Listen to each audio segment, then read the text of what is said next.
Hello learners, welcome back to my channel. This is Dev. Today we're gonna learn different ways to say no. আমরা যখন আমাদের কোনো question করতে করে কেউ যদি আমাদেরকে কোনো কিছু জিজ্ঞেস করে আমরা যদি সেটা না করতে পারি তাহলে আমরা সরাসরি নো বলে দেই। যে কোনো সেটা হতে পারে সে সাহায্য করার জন্য অনুরোধ করতে পারে। সো আমরা শিখব কিভাবে ডিফারেন্ট ওয়েতে সরাসরি নো বলো এই নো গুলোকে আমরা ভিন্ন পদ্ধতিতে বলতে পারি and it sounds like almost same, you know. So let's get started. For example, আপনি কাউকে বলেন বা আপনাকে যদি কেউ বলে যে আপনি কোনো কাজ করতেছেন, আপনার ফ্রেন্ড সার্কেল কেউ এসে বললো যে ডু নিড হেল্প, তোমার কি সাহায্যের প্রয়োজন? তখন যদি আপনার সাহায্যের দরকার না হয় তখন আপনি বলতে পারেন well I am alright, thanks. Native স্পিকাররা যারা আছে তারা কিন্তু লাস্টে থ্যাঙ্কসটা বলবে, এটা তাদের কালচারের ভিতর পড়েছে। I am alright, I am thanks, that means আমি ঠিক আছি, আমার সাহায্যের দরকার নেই। অথবা বলতে পারেন যে I am good, thanks, I am good, আমি আমি আমি আমি ঠিক আছি, যে আমি ঠিক ভালো আছি, আমার কোনো সাহায্যের দরকার নেই, বাট আপনাকে থ্যাঙ্কস। অথবা যদি আপনার ভেরি স্ল্যাং ওয়ার্ড যেটা ইনফর্মাল বন্ধুদের সাথে হয়ে থাকলে সেটা আপনি বলতে পারেন নোপ, থ্যাঙ্কস। তারা কিন্তু নোপ বলে, নোপ। এখন 4 নাম্বারটা হচ্ছে একটু ইন্টারেস্টিং, নো ওয়ে, রাইট? মনে করেন যে আপনি কোনো একটা কাজ করে ফেলছেন, অথবা আপনি কোনো গ্লাস ভেঙে ফেলছেন, আপনার মা অথবা বাবা জিজ্ঞেস করতে পারে did you break the glass, যে তুমি কি গ্লাসটা ভেঙেছো? এখন যদি আপনি না ভেঙে থাকেন, যদি ভেঙে থাকেন তাহলে তো আপনি স্বীকার করবেন, যদি না ভেঙে থাকেন, অন্য কেউ ভেঙে থাকে তাহলে আপনি কি বলতে পারেন no way, that means no, আমি ভাঙি নাই, অন্য কেউ একজন হয়তো বা গ্লাসটা ভেঙেছে। Did you do the job, তুমি কি এই কাজটা করিয়েছো? হয়তো বা সেটা হতে পারে খারাপ কাজ। No way, right? So answering no, different ways to say no. Number 5, sorry it's not a good time. অথবা ধরুন আপনি কোথাও শপিংয়ে গেছেন, আপনি কোনো কিছু কেনাকাটা করতে গেছেন, আপনি কিছু আপনার প্রয়োজনীয় জিনিসপাতি কেনাকাটা করার পরে আপনার সেলসম্যান আপনার কাছে এসে বলল যে স্যার আপনি যদি এটা নেন আপনাকে আমরা আরও 20% ডিসকাউন্ট দেবো, রাইট? সো এটা নিলে আমাদের এখন সেল চলতেছে, ডিসকাউন্ট চলতেছে। তখন আপনি বলতে পারেন সরি, সরি হচ্ছে এক ধরনের no, it's not a good time, মানে ইউ ক্যান্ট অ্যাফোর্ড ইট। আপনি কিন্তু তাকে নো বলে দিলেন বা সরাসরি নো, এটা কিন্তু he might get offended, right?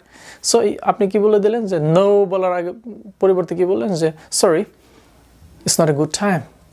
অথবা আপনি বলতে পারেন sorry that doesn't work for me, যেটা আমার জন্য কাজ করবে না, আমি যা আমার দরকার ছিল আমি নিয়ে নিয়েছি। অথবা that's not gonna work for me, sorry that's not gonna work for me, যেটা আমার দ্বারা হবে না। সো আপনি কিন্তু ডিফারেন্ট ওয়েস কি নোর আনসারগুলো দিয়ে দিতেছেন। নাম্বার 6 হচ্ছে যে আপনারা কলিগ সবাই মিলে মানে একটা কোম্পানিতে জব করেন, আপনারা হলিডে পেলেন, হয়তো বা 2 উইকস হলিডে। এখন সবাই মিলে একটা কী করলেন যে আপনার হলিডেতে কোথাও ঘুরতে যাবেন।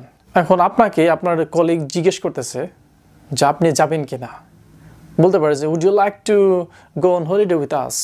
এখন আপনি তো আপনার ফ্যামিলির সাথেও সময়টা দিবেন, সেভাবেও আপনার মন স্থির করে রাখতে পারেন। এর জন্য আপনার কাছ থেকে পারমিশনটা নেওয়ার জন্য আপনাকে সে জিজ্ঞেস করতেছে। এখন আপনার যদি সময় না থাকে তাহলে আপনি বলতে পারেন thanks for thinking of me, আমাকে নিয়ে চিন্তা করার জন্য ধন্যবাদ, বাট আই কান্ট মিনস আমি পারবো না, রাইট? সো কত সুন্দর করে আপনার আনসারটা দিয়ে দিতেছেন ইনস্টেড অফ নো। এগুলো কিন্তু আমার practical experience, because I been in the UK more than 6 years. আমি লন্ডনে ইউকেতে 6 বছর ছিলাম এবং এগুলো আমি দেখছি যে তারা কীভাবে ইউজ করে। সো এগুলো হচ্ছে ন্যাচারাল ইংলিশ। আপনি কিন্তু এগুলো কিন্তু স্পোকেন ইংলিশ ইউজ করবেন, নট ইন রাইটিংয়ে কিন্তু ইউজ করেন না, এগুলো হচ্ছে স্পোকেন ইংলিশ। এখন বলেন যে আমরা এগুলো শিখে লাভ কী? কারণ আপনি যদি নেটিভ স্পিকারের কথা বুঝতে চান তাহলে আপনাকে এইগুলো শিখতে হবে।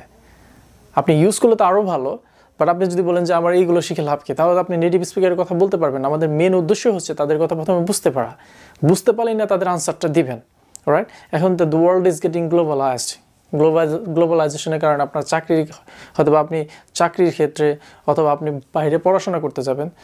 সো আপনার ফরেন যারা আছে তাদের সাথে কিন্তু আপনার বিদেশিদের সাথে আপনাকে ইংরেজিতে কথা বলতে হবে এবং এগুলা তারা ইউজ করে।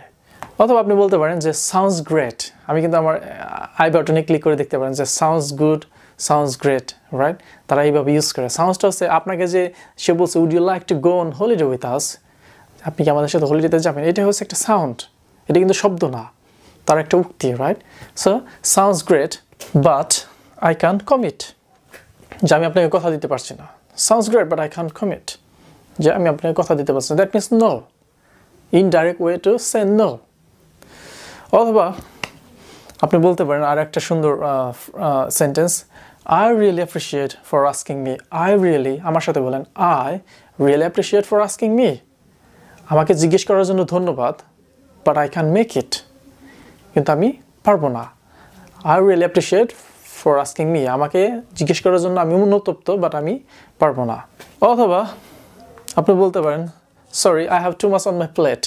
এটা আমেরিকানরা বেশি ইউজ করে, too much on my plate। আপনি হয়তো খাবার বসলে অনেক প্লেটে যদি অনেক থাকে, আপনাকে যদি আরও কেউ দিতে চায়, আপনি কি আরও নেবেন?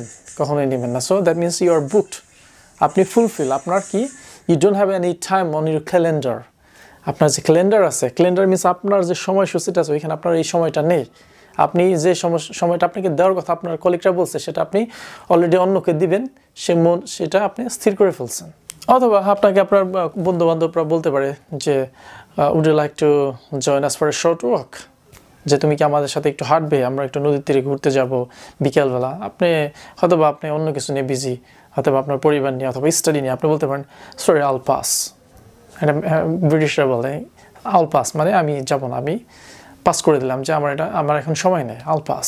অথবা আম অলরেডি বুকড, নো, আমার অন্য কোনো কাজ আছে, I have something else to do, আমার অন্য কোনো কিছু করার আছে।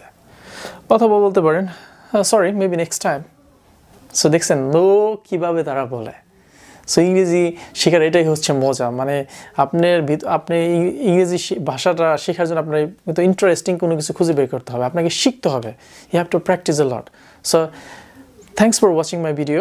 আমরা আজকে তাহলে কি শিখলাম, যে different ways to say no কীভাবে ভিন্ন পদ্ধতিতে বলা যায় সেটা আমরা শিখলাম। প্রথমে বলতে পারি যে I'm alright, thanks, I'm good, thanks, no thanks, no way, sorry, it's not a good time, sorry, that doesn't work for me, or that's not gonna work for me, that is not going to work for me. Thanks for asking me or thinking about me, but I can't make it. Sounds great, but I can't commit. I have too much on my plate, I will pass. I'm already booked, sorry, maybe next time. So thanks for watching my video. যদি লেসনটি একটু ভালো লেগে থাকে তাহলে অবশ্যই like, comment, subscribe করে চ্যানেলটির পাশে থাকবেন। ভালো থাকবেন, সুস্থ থাকবেন। দেখা হবে পরবর্তী কোনো লেসন নিয়ে। Bye for now, see you soon.